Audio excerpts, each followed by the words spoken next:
Isang nakakagulat na pahaya mula sa palasyo ang Malacanang ang gumimbal sa buong bansa. Kung magpapatuloy ang kasalukuyang sitwasyon, masisira ang kinabukasan ng kabataan.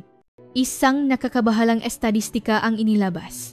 30% ng managtapos sa Universidad ng Pilipinas, UP, at Ateneo de Manila University ay mas ninanais na magtrabaho sa mga kumpanya sa Japan kaysa sa Pilipinas. Ang kwentong ito ay nagsimula sa isang babaeng Pilipina ako, si Lia. Hindi ko akalain na ganito na palakalaki ang pakakaibangang Pilipinas at Japan. Bilang asawang ang isang Hapon at naninirahan sa Japan, nabigla ako sa aking manatuklasan nang bumisita ako sa Pilipinas pagkatapos ng 3 taon. Mas lalo ako nagulat sa kwento ng aking pamangkin na si Leo. Siya ay isang henyo na may pamihirang talento, ngunit matapos mabigo sa malupit na labanan sa mga college entrance exam sa Pilipinas, 1 taon na siyang nakulong sa kanyang kwarto. Sa Pilipinas, may kasabihan tayo, ang pako na nakausli ay siyang pinupukpok. Dahil dito, napagdesisyonan kong dalhin si Leo sa Japan. At sa aking pagkagulat, ang henyong binatang ito ay nagsimula ngang isang ganap na naibang buhay sa Japan. Nang kumalat ang katotohanan ito sa social media, nagsimula ang isang malawakang pakda sa ngangga talentadong kabataang Pilipino patungong Japan. Ngayon, ibabahagi ko sa inyo ang nakakagulat na katotohanan tungkol sa dalawang bansa sa pamamagitan ng matapang na paglalakbay ng isang henyong binata. Isang ordinaryong Martes nang hapon nang matanggap ko ang balitang na-stroke ang aking ina sa Pilipinas. Nanginginig ang boses ng aking kapatid na si Marco at sariwa pa rin sa aking alaala. Ate, nasa ospital si nanay. Maluba ang kalagayan niya. 3 taon eksaktong 3 taon na akong hindi umuwi. Sabi ako makita ang aking pamilya na dati ay sa video call ko lang nakausap, ngunit kasabay nito, mayroon ding hindi may paliwanag na kaba sa aking dibdib. Paglapa ko sa Ninoy Aquino International Airport na pakaraan ng 3 taon na mangha ako. Ang bilis at kahusayan nito ay ibang-iba. May mga modernong robot na gumagala at nagbibigay ng direksyon. Magandang araw po. May tutulong po ba ako? Lahat ay automated at halos walang oras ng paghihintay. Subalit, kulang ito sa init ng pagtanggap ng tao. Ang buong paliparan ay tila isang dambuhala at malamig na makina. Ano kaya ang nangyari sa Pilipinas sa loob ng 3 taon?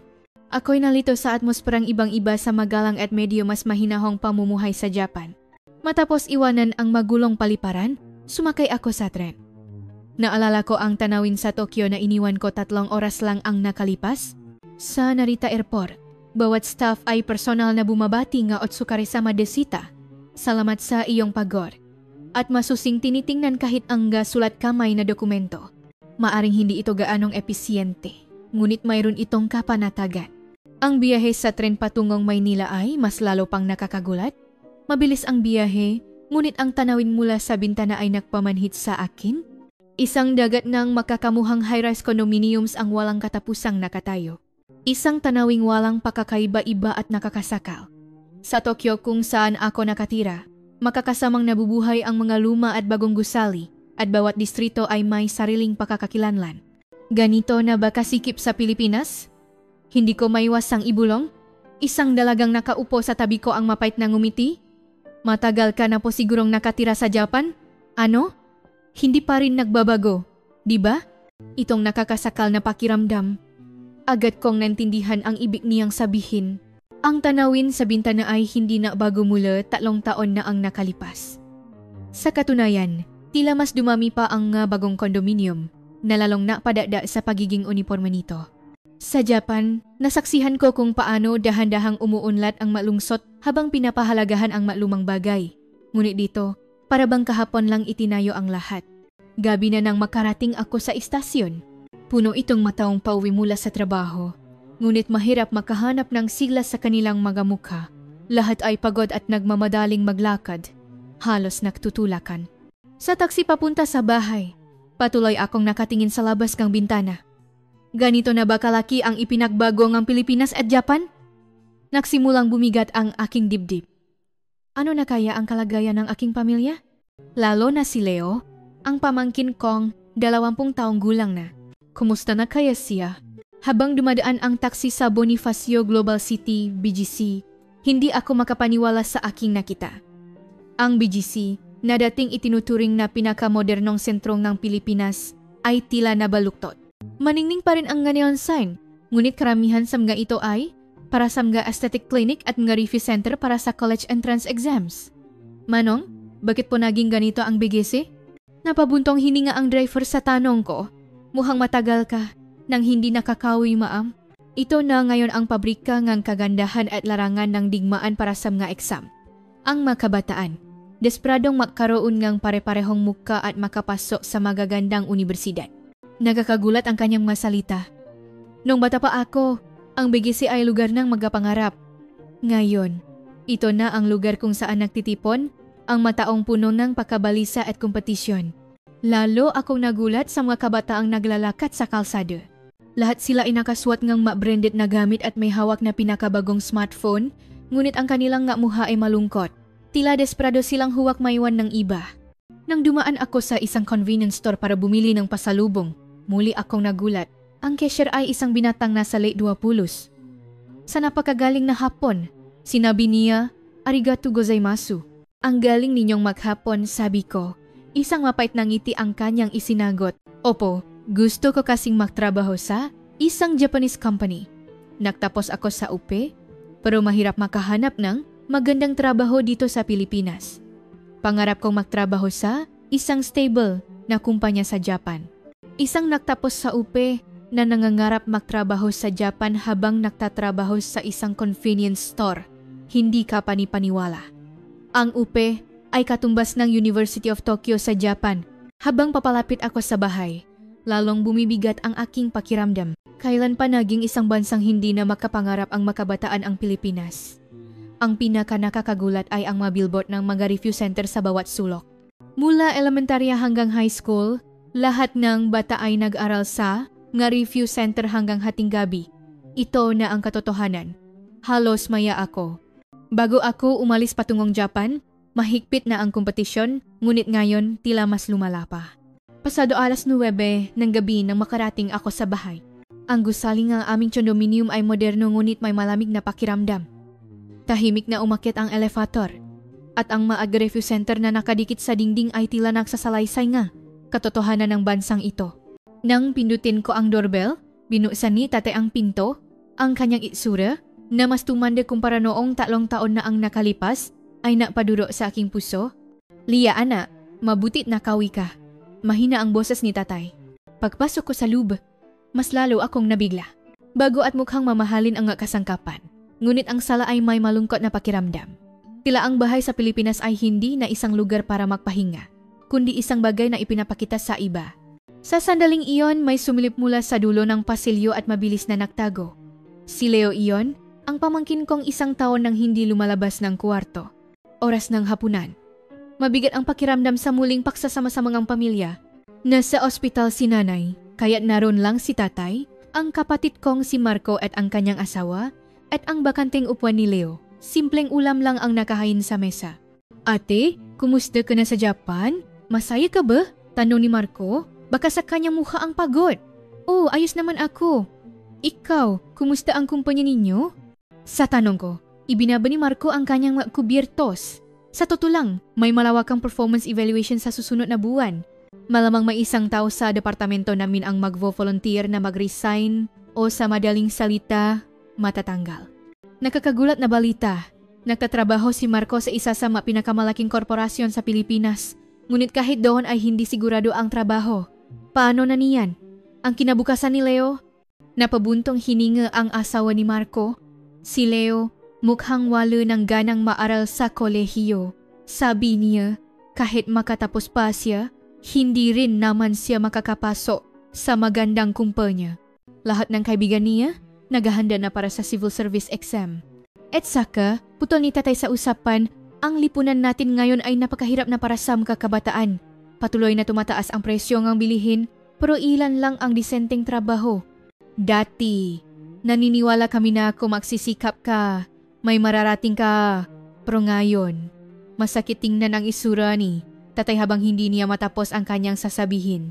Nang buksan ang TV, ang balita ay tungkol sa hirap ng mga kabataan sa paghahanap ng trabaho, youth unemployment rate, umabot sa pinakamataas na antas.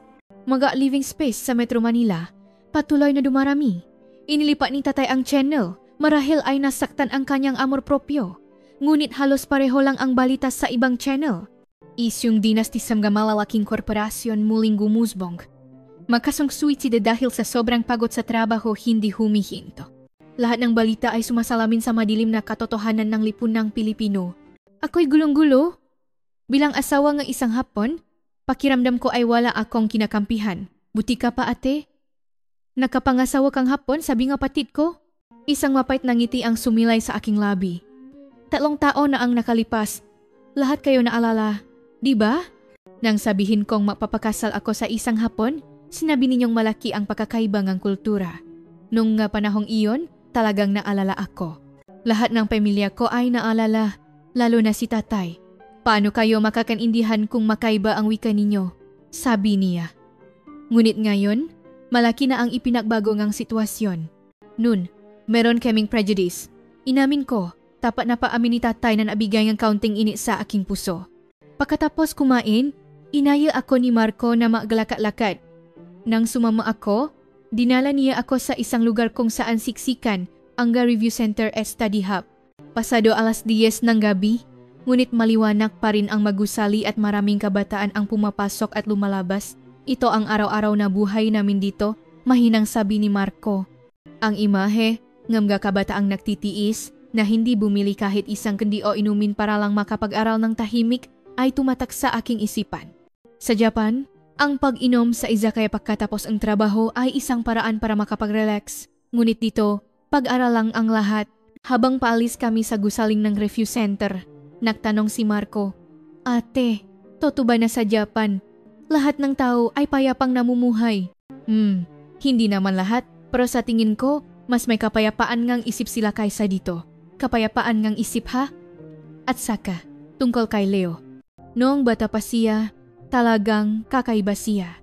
Ang kanyang malihaying pag-isip ay hindi pangkaraniwan. Sa mga science contest, lagi siyang nananalo dahil sa mga kakaibang imbensyon niya. Ibang klase talaga siya kumpara sa ibang bata.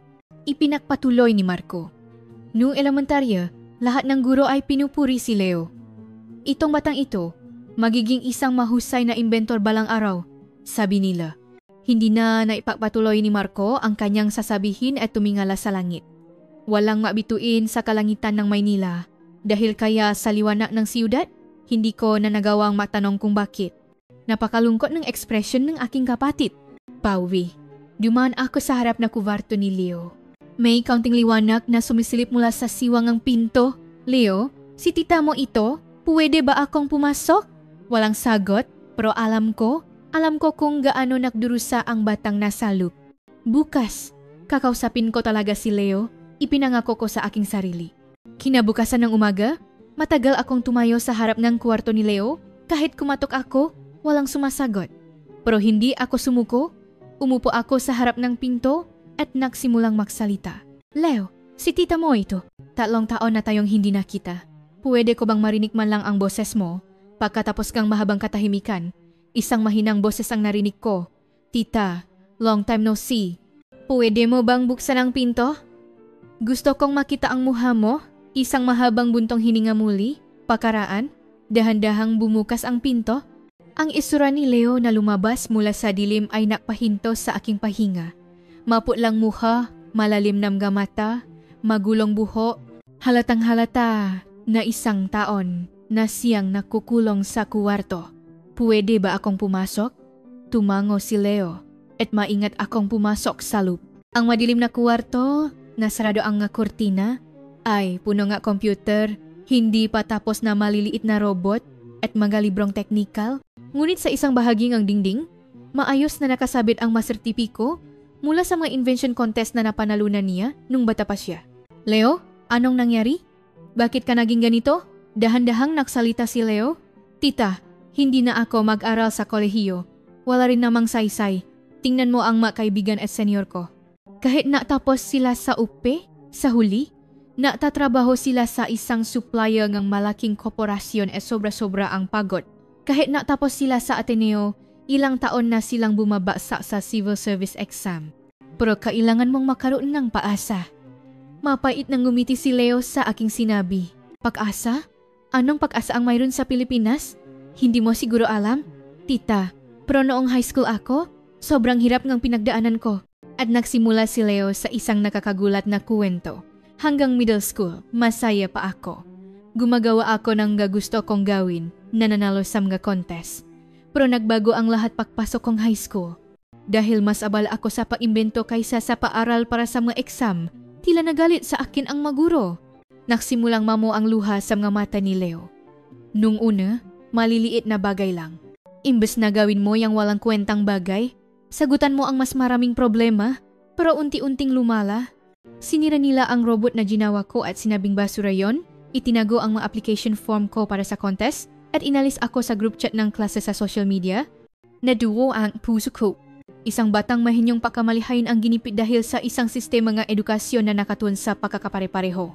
Ang exam war sa Pilipinas ay hindi normal. Tila sinusuportahan ito ng buong lipunan. Hanggang ngayon, may masamang kaugalian na kapag may 10 taong naktipon, kailangan silang iranggo ayon sa marka at ang mahindi makasabay ay itinuturing na talunan. Kahit sa mapalabas na pambata, madalas marinig ang malinyang tulad ng kung hindi ka mananalo sa exam, talunan ka. Ang isiping ganito ang dinanas ni Leo ay nakpaluha sa akin.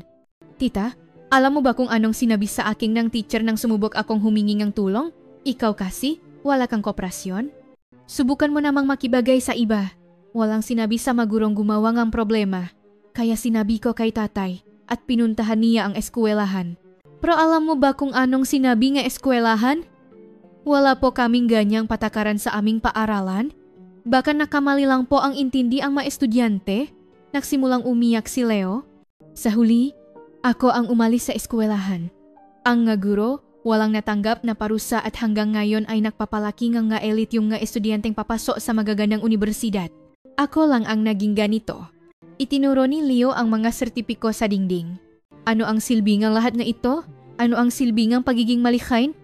Sa huli, sa bansang ito, kapag lumihis ka sa itinakdang landas, tatanggalin ka at itatapon, di ba?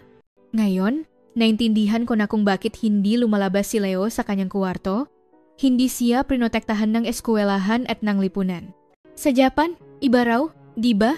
Biglang tanong ni Leo. Tita, sa Japan, kahit hindi ka mag-aral sa universidad, pwede kang maging isang sikat na game creator o isang world-class na anime director, di ba? Narinig ko rin na sobrang nirerespeto ang craftsman dun. Oh, tama ka. Hindi perpekto, pero may pagsisikap na kilalanin ang iba't ibang uri ng halaga. Napangiti si Leo. Sa Pilipinas, upi ang lahat. Ang kinabukasan ng mga taong hindi nakapasok doon. Walang pakialam ang sinuman. Ang kinabukasan ko. Hindi ba ako tao? Ang masalitang iyon ay nakpadurog sa aking puso. At saka, tita, maraming katulad ko sa Pilipinas. Matalino pero hindi akma sa sistema ng pag-aral para sa mga exam.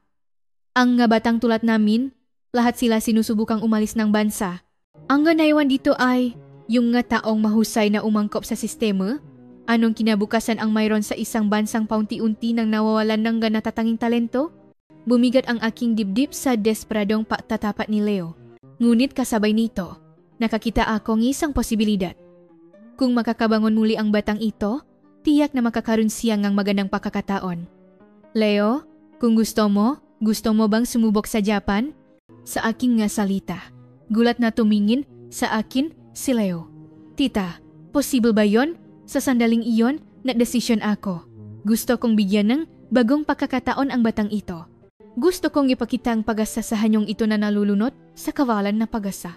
Pagkatapos ang aming pag-usap ni Leo, lumabas ako sa sala at nakita kong nanunod ng balita ang aking pamilya. Isang balitang pang-ekonomiya ang nasa screen. Percapita giriping ang Japan, patuloy na lumalayo ang agwat sa Pilipinas. Umalingaw-ngaw ang boses ng news anchor sa sala. Ang per capita national income ng Japan ay patuloy na lumalago at lalong lumalayo ang agwat nito sa Pilipinas. Nakikita ng mga eksperto na magpapatuloy ang trend na ito. Inilipat ni tatay ang channel. Nakakabigat ng loop ang mga balitang pang-ekonomiya. Ngunit baka sa kanyang boses ang kapaitan, maingat na nagsalita si Marco. Tay, kailangan nating aminin, sobrang stable ng Japan. Toyota, Sony, Nintendo lahat sila ay nga world-class na kumpanya. Pero mas magaling pa rin tayo sa teknolohiya, sabi ni tatay. Napabuntong hininga ang asawa ni Marco. Honey, ang mga semiconductor, hindi magagawa kung walang materyales mula sa Japan. At ang mga precision machine, yung galing sa Japan ang pinakamahusay. Kailangan nating harapin ang katotohanan. Sa sandaling iyon, lumabas si Leo mula sa kanyang kuwarto. Lahat kami ay gulat na napatingin sa kanya. 1 taon na siyang hindi kusang lumalabas. Lolo, mayroon pa rin namang kalakasan ang Pilipinas. Sa mahinang boses ni Leo, lahat kami ay napatingin sa kanya. Pero yung mga kaibigan ko, alam nyo ba? Lahat sila ay nahuhumaling sa kulturang Hapon. Naglalarong Japanese games, nag-aral ng Hapon, nanonood ng anime. Sabi nila, cool daw ang Japan. Pansamantalang trend lang yan, sagot ni Tatay. Ngunit umiling si Leo. Hindi ito trend. Ang Pokemon ay naging isang global character. Sikat ang nga Japanese game sa buong mundo. At nananalo ng parangal sa mga International Film Festival ang Japanese anime. Kailan huling naging tanyak sa buong mundo ang content ng Pilipinas? Walang makasagot. Ipinagpatuloy ni Leo. Ganun din sa ekonomiya. Malakas ang Pilipinas sa ilang sektor tulad ng BPO, pero sa maraming iba pang larangan, hinahabol tayong Japan. Wala na rin tayong sigla sa pagbuongang bagong teknolohiya tulad ng dati. Takot tayong magbago. Huminto sandali si Leo bago magpatuloy. At isa pa, unti-unting nawawala ang nga taong tulad ko sa Pilipinas. May kaklase ako noong elementarya na henyo sa math, ngayon nasa Amerika siya at kumukuha ng doktorate. Ang gold medalist sa Science Olympiad, nasa Singapore na. Lahat sila nagsasabing walang oportunidad sa Pilipinas. Gulat na nagtanong si Marco. Totoo ba na ganyan karami ang umaalis? Oo, walang sistema para sa gifted education at kahit makapasok ka sa universidad, walang pondo para sa research. Kahit makahanap kang trabaho, hahatlangan kang seniority system at hindi mo may papakita ang iyong kakayahan, kaya lahat sila umaalis. Sa sandaling iyon, isang ibang balita ang lumabas sa TV. Philippines-Japan Youth Exchange Program, pinalawak ng 2 bansa. Isang balitang may pag-asa. Nakita ang pagsisikap ng 2 bansa na magtulungan. Maingat akong nagsalita. Sa totoo lang, sa Japan, marami ring humahanga sa Pilipinas. Ang bilis natin sa pagbabago at ang galing sa IT ay mabagay na dapat talaga nilang matutunan. Nagulat si Marco. Talaga? Kahit mas magaling sila sa atin? Oh, mayroon tayong matututunan sa isa't isa. Ang Pilipinas ay malakas sa drive at inobasyon, habang ang Japan ay mahusay sa detalye at pagiging perpekto. Lumapit si Leo sa akin. Tita, gusto ko ring matuto sa Japan. Gusto kong kilalanin ang kakayahan ko. Sa mga salitang iyon, lahat ng mata ay napunta kay Leo. Mukhang nagulat din ang pamilya sa isura ni Leo na nagsasalita tungkol sa hinaharap sa unang pagkakataon sa loob ng 1 taon. Sige, kung may pagnanais kang matuto, may paraan. Talaga? Kaya ko kaya? 20 taong gulang ka pa lang, marami ka pang magagawa. Sa unang pagkakataon, isang maliit na kislap ang bumalik sa mamata ni Leo. Isang kislap na tinatawa na paasa. Gabi na, tinawa ako ni Tatay. Lia, balak mo bang dalhin si Leo sa Japan? Hindi ko inaasahang tanong. Tay, alam ko, mas maraming oportunidad doon kaysa dito. Walang kinabukasan ang isang bansang hindi kumikilala sa mga taong kakaiba, kung iyan ang gusto ni Leo. Puno ang paalala ang mamata ni Tatay. Ang imahe nga aking amo na isinasantabi ang kanyang pride para sa kanyang apo ay tumago sa aking puso. Kinabukasan, pumunta ako sa bangko para bayaran ang ospital ni nanay. Sa Japan, madali lang itong gawin sa mobile banking. At narinig kong unti-unti na ring nagiging digital ang Pilipinas. Pagdating ko sa bangko, nakita ko ang nga pagbabago. May mga teller pa rin, ngunit mayroon na ring ma-digital kiosk. Maari rin po kayong gumamit ng online banking, magalang nasabi ng isang staff. Sinusubukan ding magbago ng Pilipinas. Mabagal, ngunit tiyak na may pag-usad tungo sa digitalization. Gaano po katagal ang pag-reissue ng passbook? Nga 1 linggo po. Kung apurahan, maari po kaming mag-issue ng temporary card. Mukhang mas mabilis na kaysa dati. Sa tabi ko, isang matandang babae ang nakikipag-usap sa isang staff. Itong app sa smartphone, pwede ba akong makpadala ng pradito? Ang magalang na pagpapaliwanag ng batang staff ay kahanga-hanga. Tila nagsisikap din ang Pilipinas sa digital education para sa mga senior citizen. Dahil kasama ko si Leo, tinanong ko siya. Leo, malaki na rin pala ang pag-unlad ng digitalization sa Pilipinas, ano? Unti-unti tita, pero kumpara sa Japan. Sabi ni Leo habang tinitingnan ang aking smartphone. Tita, sa Japan, totoo bang lahat ay magagawa sa smartphone? Oo, matransaksyon sa bangko, mausapin sa City Hall, hanggang sa pag-book ng appointment sa ospital. Sobrang convenient? Sana all. Sana maging ganyan na rin kabilis sa Pilipinas. Sa sandaling iyon, tinawag kami ngang staff ang bangko. Ma'am, sa kasalukuyan po, halos lahat ng transaksyon ay maaari nang gawin sa aming mobile app. Ipinaliwanag ng staff kung paano gamitin ang app. Mas maganda na ang ma-feature nito kaysa sa inaasahan ko. Tita, nagsisikap din pala ang Pilipinas? May pag-asang sabi ni Leo. O naman, ang pagbabago ay mabagal, ngunit tiyak na nangyayari. Paglabas namin sa bangko, pumunta kami sa munisipyo at may pagbabago rin doon. Hindi pa ito ganap na digital, ngunit nakita ang pagsisikap na bawasan ang oras ng paghihintay. Kumuha po kayo ng number. Maaari niyong i-check ang waiting time sa app. Nagbabago na nga ang Pilipinas, sabi ko. Sumagot si Leo. Pero gusto kong maranasan ang mas mabilis na pagbabago tulad sa Japan. Kung gusto mo bang sumubok sa Japan? Tita, seryoso po kayo. Pwede ba akong pumunta sa Japan? Siyempre. Kung gusto mo, pwede kang tumira sa amin.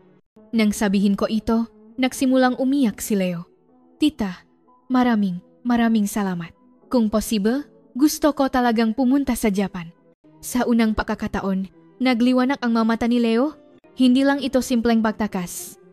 Nakita ko ang pagnanais na matuto at bumalik. Pauwi, nagtanong si Leo. Tita, totoo po ba na pwede akong pumunta sa Japan? Siyempre, 20 taong gulang ka pa lang, kaya mo ang lahat. Magkakatulong kaya ako sa Pilipinas sa mga matututunan ko sa Japan. Siyempre naman, ang dalawang bansa ay magtutulungan para umunlad. Sa unang pagkakataon, isang malawa na ngiti ang sumilay sa mukha ni Leo. Isang ngiting may pag-asa para sa hinaharap. Nang gabing iyon, na-video call kami ng asawa kong si Takahiro. Gusto ring manot ni Leo, kaya inilagay ko ang laptop sa sala. Tila interesado rin ang pamilya, kaya't isa-isa silang lumapit. Moshi, Lia, kamusta ka? Lumitaw ang mukha ni Takahiro sa screen. Ang background ng aming apartment sa Tokyo ay nakakuha ng atensyon ng lahat. Darling, nasa bahay ka na? Oh, kararating ko lang mula sa trabaho. Sandali lang. May pinindot si Takahiro sa kanyang smartphone at biglang bumukas ang ilaw sa sala at nagsimulang gumana ang aircon. Ano yon? Gulat na tanong ni tatay. Smart home po ito, tay. Pwedeng kontrolin ang magamit sa bahay gamit ang smartphone. Muling pinindot ni Takahiro ang kanyang smartphone at bumukas ang TV at nagsimulang gumana ang air purifier. Ang galing naman, sabi ni Marco, mayroon ding smart home sa Pilipinas, ngunit hindi pa ito laganap. Andiyan pala si Leo-kun. Konnichiwa. Binati ni Takahiro si Leo sa Tagalog. Yumuko si Leo. Hello po. Huwa ka nang maging formal. Pamilya na tayo. Asaka, ang gahenyo ayaman ng Japan. Ngumiti si Leo sa mainit na salita ni Takahiro. Narinig ko na ang kwento mula kay Lia-san. Mayroon ka raw pambihirang talento. Ang galing naman. Gulat na itinaas ni Leo ang kanyang mukha sa papuri ni Takahiro. Hindi po. Hindi naman po. Huwa mong sabihin yan. Tinatanggap ng Japan ang mga talentong tulad mo. Sa kumpanya ko, marami ring batang talentadong tulad mo. Talaga po. Nagliwanag ang mga mata ni Leo. May kasamahan ako na maagang nagtapos sa isang technical college at mayroon ding natutong programming ng mag-isa. Lahat sila ay kinikilala dahil sa kanilang kakayahan. Inimbitahan ni Takahiro ang kanyang makasamahan sa video conference. Agad na nahati ang screen at lumitaw ang ilang tao. Hello po! Kayo po ba ang pamilya ni Takahiro-san? Masayang bating ang batang developer. Isa sa kanila ang nagsabi, Ako po, 18 years old nang pumasok sa kumpanyang ito. Sa Japan, mas mahalaga kung ano ang kaya mong gawin kaysa sa iyong educational background. Ako naman po, naging team leader sa edad na 25. Ano man ang edad, sinusuri ka batay sa iyong kakayahan. Nagulat na nagtanong si Leo, wala po bang seniority system? Siyempre, may mga kumpanya pa ring may ganong kultura. Pero kung may kakayahan ka, mabilis kang angat. Ang aming department head, tikfo 5 years old lang. Malinaw na iba ito sa matigas na kultura ng organisasyon sa Pilipinas. Muling kinuha ni Takahiro ang kamera at nagsimulang maglakad sa loob ng bahay. Ang unang ipinakita niya ay ang tanawin mula sa bintana ng sala. Wow! Sabay-sabay na sabing lahat. Ang maningning na night view ang Tokyo ay talagang napakaganda. Ito ang Tokyo? Nagtatakang nagtanong si Leo. Saan po yan? Yung nakikita mo diyan. Yan ang Tokyo Tower. Ang Tokyo sa screen ay puno ang buhay. Matataas na gusali, maningning na ilaw, at isang masiglang lungsod. Ipinakita ni Takahiro ang kanilang lugar. Ito ang aming neighborhood. May convenience store at maraming cafe. Isang ordinaryong araw sa Japan, ngunit ramdam ang payapa at masiglang kapaligiran. Mukhang payapa ang nga tao, sabi ni Leo. Oh, pinapahalagahan kasi ngang hapon ang kanilang sariling bilis. Iyan ang kagandahan nito. Sunod na ipinakita ni Takahiro ang kanyang lugang trabaho. Malayo ang kapaligiran sa aming kumpanya. Pwede ring make work from home. Sana all. Nababago na rin ang mga kumpanya sa Pilipinas. Pero nainggit na sabi ni Marco. Pagkatapos ang video call, isang mapaisip na katahimikan ang bumalot sa sala. Malaki na rin pala ang inunlat ng Japan, sabi ni tatay na tila sumusuko. Opo, tay. Pero marami pa ring magagandang bagay sa Pilipinas. Sabi ko, sinusubukang magbigay ng balanseng pananaw, tahimik na nagsalita si Leo. Tita, gusto ko talagang pumunta sa Japan at matuto. Ayokong masayang ang talento ko. Kinabukasan ng umaga, isang hindi inaasahang bisita ang dumating. Ang lola ko, mahigit 80 taong gulang na si Lola, ngunit mag-isa siyang sumakay ng bus para makarating. Lola, bakit po kayo naparito? Narinig kong umuwi si Lia. Gusto ko ring makita si Leo. Malakas pa rin si Lola. Pagupo niya sa sala, diretsahan siyang nagsalita. Narinig ko na ang lahat. Gusto raw ni Leong pumunta sa Japan, di ba? Nakatinginan kaming gulat. Paano niya nalaman ang pinausapan namin kagabi? Magandang ideya yan. Mas mabuti nang lumabas siya sa mundo kaysa masayang ang isang henyo. Isang hindi inaasahang reaksyon. Ang konserbatibong lola ko, nagsasabing ganito? Nag-alalang nagsalita si tatay. Nay, pero mag-isa lang siya sa ibang bansa. Anong mag-isa? Nandiyan naman si Lia. Tumango kaming lahat sa praktikal na salita ni Lola. Ako na ang bahala sa counting tulong. Kakailanganin niya ng pera para sa pag-aral. Nay, huwag na po. Para ko ito. Invest ko sa kinabukasan ng apo ko. Tiningnan ni Lola si Leo. Leo, halika rito. Maingat na lumapit si Leo kay Lola. Naalala ko nung bata ka, nanalo ka sa isang invention contest. Sobrang proud kaming lahat sa iyo. Hindi dapat masayang ang ganyang talento. Pumunta ka sa Japan, mag-aral kang mabuti. At pagbalik mo, maging isang taong makakatulong sa Pilipinas. Opo, Lola. Huwag kang iyak. Hindi ito isang malungkot na pamamaalam. Ito ay isang bagong simula. Sa mainit na salita ni Lola, napaluha si Leo. Noong bata pa ako, pangarap kong makapunta sa ibang bansa. Ikaw, matutupad mo ang pangarap na yon? Tumingin siya sa akin. Lia, ikaw na ang bahala kay Leo? Siya ang pride ng ating pamilya? Opo, Lola. Alagaan ko po siya. Kumuha si Lola ang isang maliit na sobra. Heto, kaunti lang iyan. Para sa kinabukasan ni Leo, hindi maliit na halaga ang laman ng sobre. Lola, sobra na po ito. Anong sobra? Gusto ko pa sanang magbigay ng mas marami, pero yan lang ang kaya ko.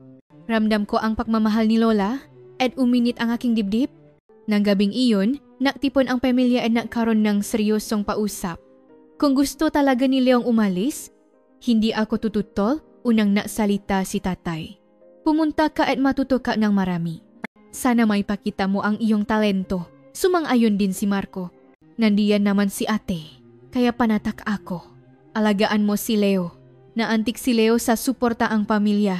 Maraming salamat po. Magsisikap po ako. Babalik akong matagumpay.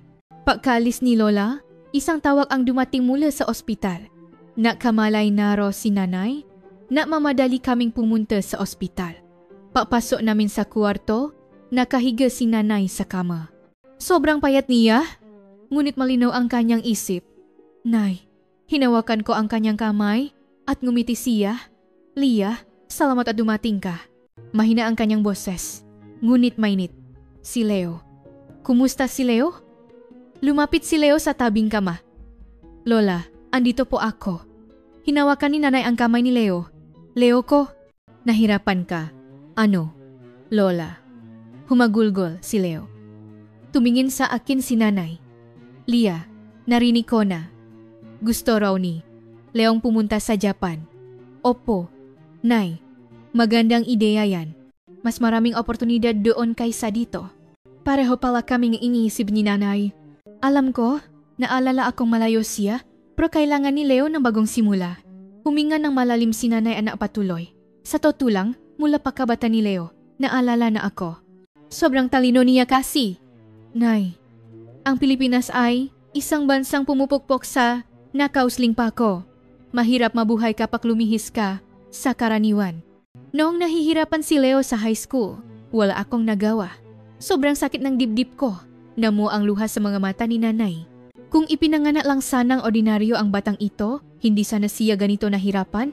Ano bang kasalanan ang maging kakaiba? Nay, hinawakan ni Marco ang kamay ni nanay. Marco, ikaw din. Sundin mo ang landas mo. Ayos lang si nanay. Muling hinawakan ni nanay ang aking kamay. Lia, ikaw na ang bahala kay Leo. Sana may pakita niya ng husto ang kanyang talento. Opo, Nay, sisiguraduhin ko po. Salamat. Maraming salamat. Pumasok ang doktor. Kailangan pong magpahinga ang pasyente. Ngunit tila may gusto pang sabihin si nanay. Leo, opo Lola, pumunta ka sa Japan at matutok ka ng marami. At huwag mong itatago ang talento mo. Mabuhay ka ng may dangal. Opo Lola. Gagawin ko po. Ikaw ang pride ng aming pamilya. Hindi kasalanan ang ipinanganak na henyo. Huwag mong kalimutan yan. Napaluha kaming lahat sa sinabi ni nanay. At kapag naging matagumpay ka sa Japan, maging pag-asa ka rin sa mga henyong ang Pilipinas. Maraming batang tulad mo sa bansang ito. Opo Lola. Gagawin ko po. Paglabas namin sa kwarto, sinabi ni Marco. Alam din pala ni nanay, kung gaano kalupit ang Pilipinas para sa mahenyo. Oh, laging matalino si nanay. Determinado ang boses ni Leo. Tita, magsisikap po talaga ako. Para kay Lola at para sa mga batang tulad ko. Oh, magtulungan tayo. Nang gabing iyon, naging pinal na ang papunta ni Leo sa Japan. Lahat ng pamilya ay sumuporta. Kailan ka alis? Tanong ni tatay. Sa susunod na buwan po siguro. Kailangan din po ang oras para mahanda. Sige. Huwag kang magmadali. Dahan-dahanin mo lang ang paghahanda. Masayang nagsalita si Leo. Opo, mag-aral din po ako nga hapon ng mas mabuti. At ihahanda ko rin ang aking portfolio. Unti-unting bumabalik ang kanyang masiglang itsura noong bata pa siya. Ilang araw ang lumipas, pumanaw si nanay. Ngunit hanggang sa huli, sinuportahan niya ang kinabukasan ni Leo. Sa burol, sinabi ni Leo, Lola, magiging matagumpay po ako at magiging isang taong makakatulong sa Japan. Naniniwala akong iyon ang magiging pag-asa para sa mga henyong Pilipinas.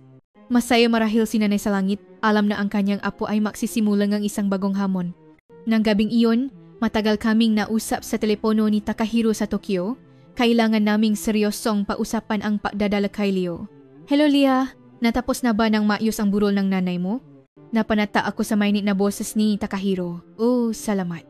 Pero may gusto akong pag-usapan. Ikinuwento ko ng detalyado ang sitwasyon ni Leo. Ang pagiging henyo niya, ang pagiging isa niya sa eskwelahan dahil sa kanyang talento, ang isang taong pagkakakulong sa bahay, at ang pagnanais na magsimula muli sa Japan. Kaya gusto sana naming alagaan si Leo. Isang sandaling katahimikan. Kinabahan ako. Hindi biro ang responsibilidad na alagaan ang isang 20 taong gulang na pamangkin. Lia, oo naman. Welcome na welcome siya. Pamilya natin siya, di ba? At henyo pa, mas lalo siyang welcome. Naantik ako sa kanyang agarang sagot. Hindi ba talaga pabigat? Ano ka ba? Ang Japan ay isang bansang tumatanggap ng talento, lalo na ang henyong tulad mo. Kailangan din ng aming bansa ng bagong lakas. Napaluha ako sa sinabi ni Takahiro. Sa totoo lang, nagsisikap din ang Japan sa gifted education.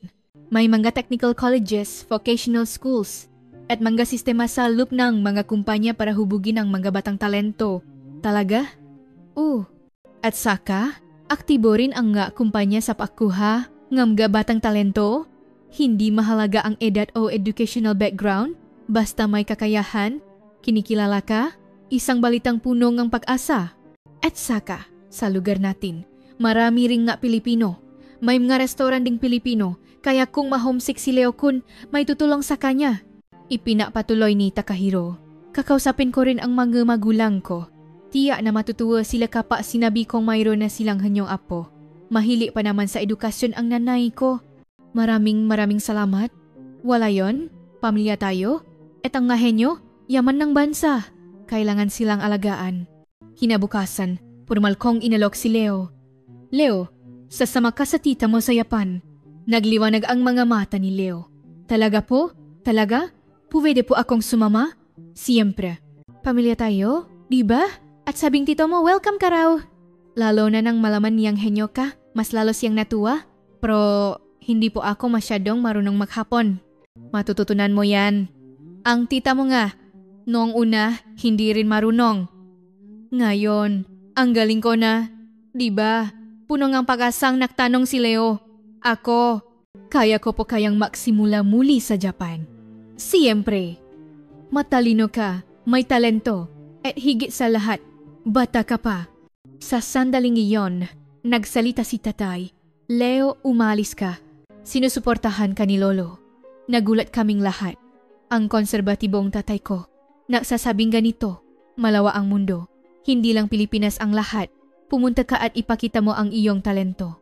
Namu ang luha sa mga mata ni tatay. Iyon din sana ang gusto ng nanay mo. Na mabuhay ka ng may dangal.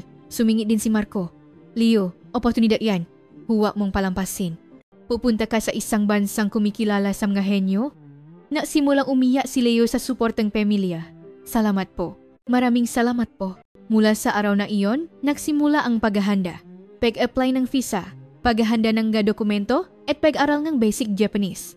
Sa unang pagkakataon sa loop ng 1 taon, nabuhayan si Leo. Tita, natutunan ko na lahat ng hiragana ngayon. Ipinakita ni Leo ang pagbabasa ng hiragana ng may pagmamalaki. Isang masayang ekspresyon na 1 taon kong hindi nakita. Ang galing! Ang ganda pang bikas mo. Nagpractice ako habang nanonood ng anime. Konnichiwa. Arigato. Kaya ko na ring sabihin yan. Kapag may pag-asa, talagang nagbabago ang isang tao.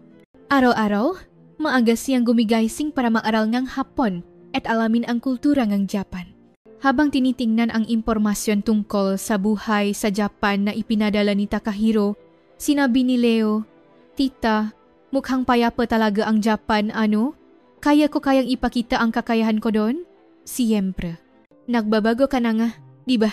Nang maging pinal na ang pagpunta sa Japan, naging ibang tao si Leo. Araw-araw, gumigising siya ng alas 6 ng umaga para mag-aral ng Hapon at sa Hapon, inihahanda niya ang kanyang portfolio. Tita, tingnan mo ito. Ito yung premyo na napanalunan ko dati. Dala ni Leo ang isang kahon. Science Invention Contest, Programming Contest, puno ito ng mamanining na alaala ng kanyang kabataan. Leo, ang galing nito! Sayang at nasayang lang ang ganitong talento. Sa Pilipinas, naging lason pa ito. Pero sa Japan, iba, diba, siyempre. Ang Japan ay isang bansang kumikilala at nakpapalagong talento. Naging mayos ang pag-apply ng visa.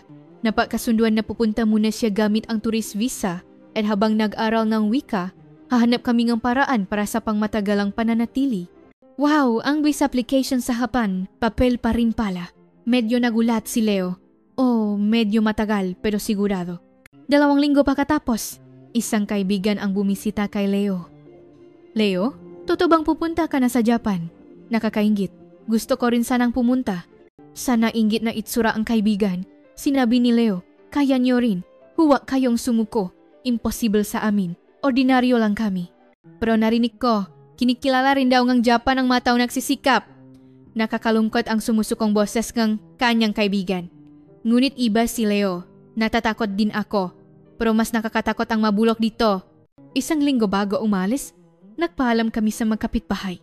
Ang manager ng convenience store, ang may-ari ng lumang bookstore, at pati na ang may-ari ng tindahan ng school supply sa tapat ng eskwelahan.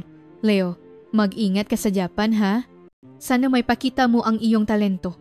Lahat sila ay sumuporta, ngunit sa kanilang matingin, may halong inggit at panghihinayang. Sa huli, dumaan kami sa dati niyang eskwelahan. Ang lugar kung saan nahirapan si Leo. Tita, dito! Minsan na namatay ang talento ko. Mula ngayon, mabubuhay itong muli. Oh, muli akong mabubuhay sa Japan. Matigas na sabi ni Leo, isang ganap na paghihiwalay sa nakaraan. Araw ngang pag-alis, buong pamilya ang nagatid sa airport.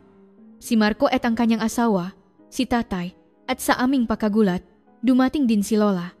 Sa sasakyan papuntang Naya, ang tanawin ng Maynila mula sa bintana ay lalong naging nakakasakal. Makakamuhang high-rise condominiums, walang buhay ng mga kalsada, at pagod ng gamukha ng tao. Ano na kayang mangyayari dito pagkatapos ng 10 taon? Bulong ni Marco. Kailangan ng pagbabago. Kailangang pigilan ng Pilipinas ang pag-alis ng ngahenyo. Sana nga. Sa airport, maraming taong katulad namin. Magkabataang may malalaking malita, papunta sa isang bagong lugar. Lahat sila ay naghahanap ng paasa. Sa harap ng check-in counter, nagtanong ang staff. Round trip po ba ang tiket? Hindi po. One way lang, sagot ni Leo. Isang papapahiwatik na wala siyang balak bumalik sa lalong madaling panahon. Sa harap ng departure gate, napaalam kami. Mahigpit na niyakap ni tatay si Leo. Leo, maingat ka. Sana maipakita mo ng husto ang iyong talento. Opo, Lolo. Salamat po. Tinapik ni Marco ang balikat ni Leo. Ingat ka. Huwag mong iwawala ang pride ng isang henyo. Opo, Tito. Kayo rin po. Sa huli, niyakap ni Lola si Leo. Huwag mong kalimutan. Ikaw ang aming pride. Isang biyaya ang ipinanganak na henyo. Lola, huwag na po kayong umiyak. Hindi po ito katapusan. Simula po ito.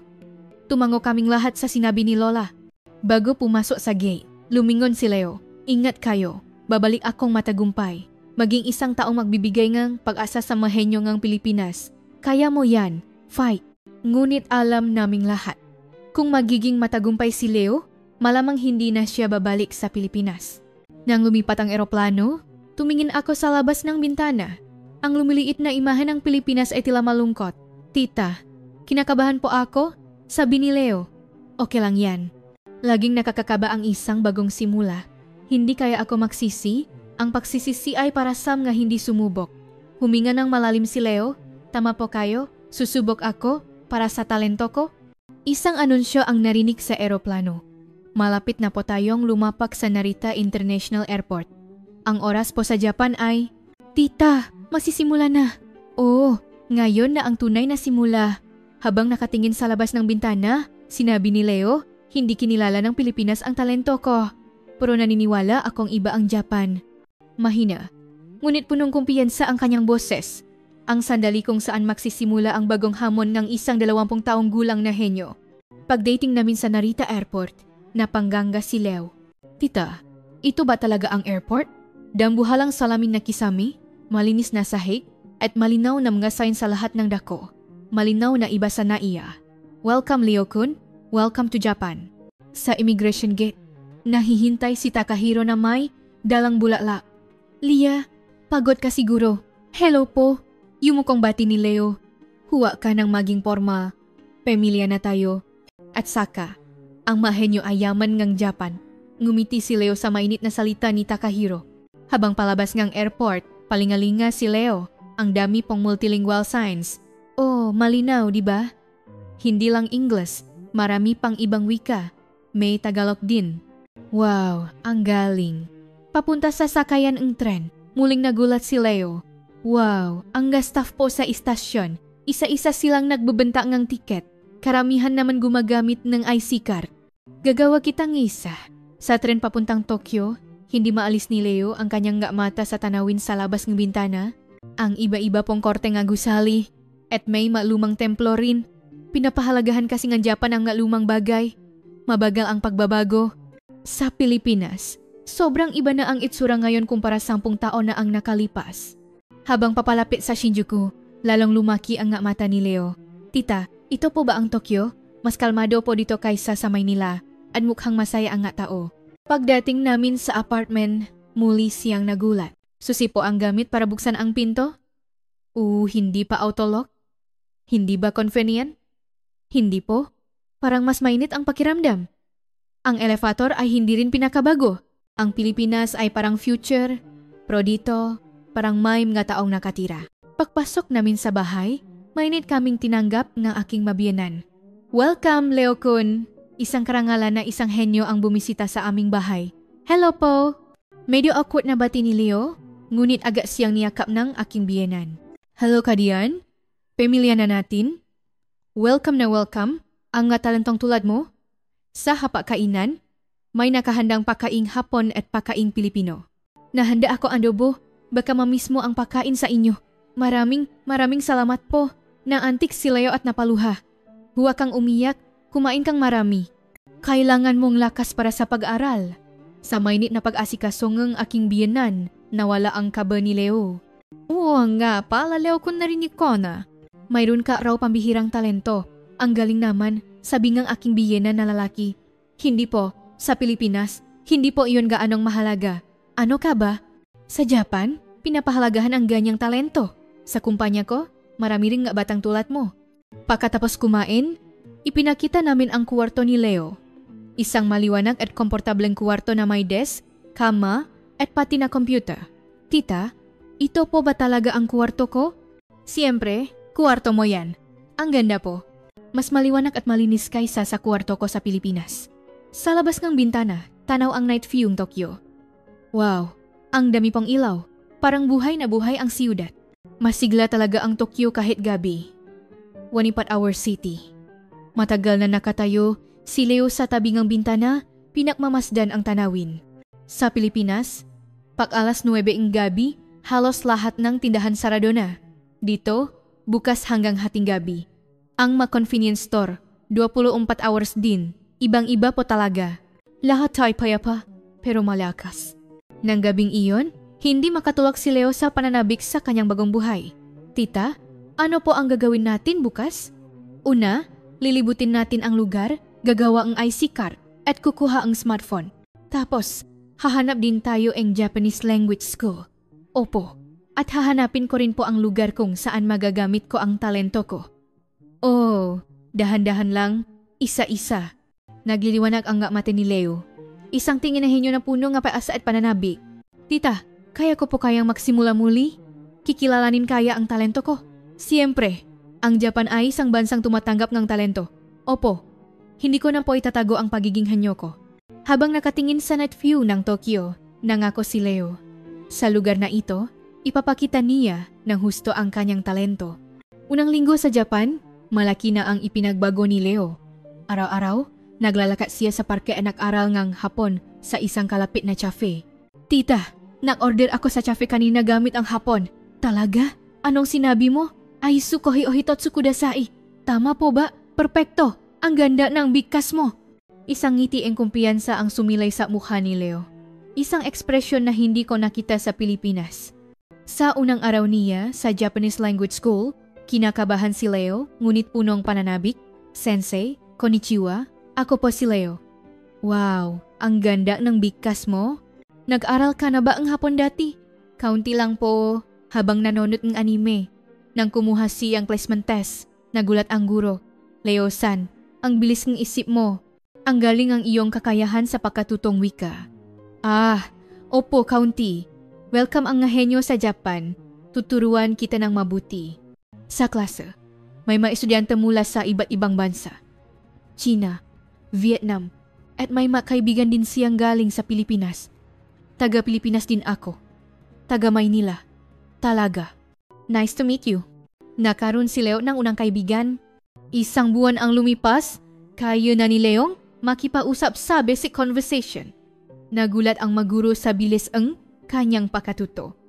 Tita, sinubukan kong magsulat ng resume sa Hapon. Wow, ang galing! Okay lang ang part-time job, pero gusto kong humanap ang trabahong magagamit ko ang talento ko. Puno ang sigasik si Leo at proud ako sa kanya. Isang araw, may magandang balita si Takahiro. Leo-kun, may internship program sa kumpanya namin. Gusto mo bang subukan? Isang programa ito na nagbibigay prioridad sa mga batang talento? Talaga po? Pwede po ba akong mag-apply? Siyempre. Walang age limit basta may kakayahan. Nahanda ng mabuti si Leo at nag-apply. Dumating ang araw ng interview. Hello po, galing po ako sa Pilipinas. Ang pangalan ko po ay Leo. Mayroon po akong pambihirang pag-isip at talento sa programming. Napakita nga interest ang nga interviewer. Bakit mo gustong magtrabaho sa Japan? Sa Pilipinas po, hindi kinilala ang talento ko. Sa Japan, gusto kong may pakita ang aking kakayahan. Magandang desisyon yan. Tinatanggap nga pan ang nga talento. Isang linggo pagkatapos, natanggap niya ang notice of acceptance. Tita, nakapasa ako. Makakapagtrabaho na ako sa isang Japanese company. Tuwang-tuwang tumalon si Leo. Sa unang araw niya sa trabaho, madaling araw pa lang ay gumising na siya para maghanda. Kaya ko to. Ngayon ang bagong simula. Ang kanyang itsura sa harap ng salamin na nagpapalakas ng loop sa sarili ay kahanga-hanga. Welcome, Leo-san. Isang karangalan na isang hanyong tulad mo ang sumali sa aming team. Inaasahan namin ang iyong kontribisyon. Iba ang kultura ng kumpanya sa Japan kumpara sa Pilipinas. Mas binibigyang halaga ang kakayahan kaysa sa edad. Leo-san, pwede mo bang tingnan ang proyektong ito? Kailangan ng mathematical modeling? Opo. Yan po ang specialty ko. Agad na kinilala ang talento ni Leo. Ang kanyang kakayahang mabilis na lutasin ang nga komplikadong problema ay hinangaan ng lahat. Ang galing, ang bilis mong nalutas. Sayang naman na ang ganitong talento ay nasayang lang sa Pilipinas. Sa bawat papuri, lalong lumalakas ang loop ni Leo. Ikalawang buwan, inalok si Leo na maging regular employee. Leo-san, gusto mo bang magtrabaho bilang regular employee? Susuportahan ng kumpanya ang iyong visa. Talaga po? Kahit dayuhan po ako? Sa Japan, hindi mahalaga ang nasyonalidad kung may talento ka, lalo na ang ngahenyo, namu ang luha sa mga mata ni Leo. Salamat po. Maraming salamat po. Tita, regular employee na ako. Kinilala na ako sa Japan. Umiyak na sabi ni Leo sa telepono. Congratulations. Bunggayan na pagsisikap mo. Sa Pilipinas, imposible po ito. Ang Japan po ang nagbigay sa akin ng pagkakataon. Unang taon, naging ibang tao na si Leo. Puno ang kumpiyansa at masigla. Tita, ngayon, naintindihan ko na kung bakit pumupunta sa Japan ang mahenyo. Bakit? Dito, ang talento ay hindi kasalanan. Isa itong biyaya. Uminit ang aking dibdib sa sinabi ni Leo. Ito ang kwento ni Leo, isang 20 taong gulang na nadusa dahil sa kasalanan ng pagiging henyo sa Pilipinas at nakahanap ng bagong buhay sa Japan. Kumusta po? Ang pahinang Pilipinas na dating itinuturing na isa sa mga Tiger Cup economies kang Asia at ang payapang ngunit tiyak na pag-unlat ng Japan? Ang kwento ng isang henyong naglakas loop na harapin ang hamon sa gitna nito ay nagbibigay sa atin ng maraming aral.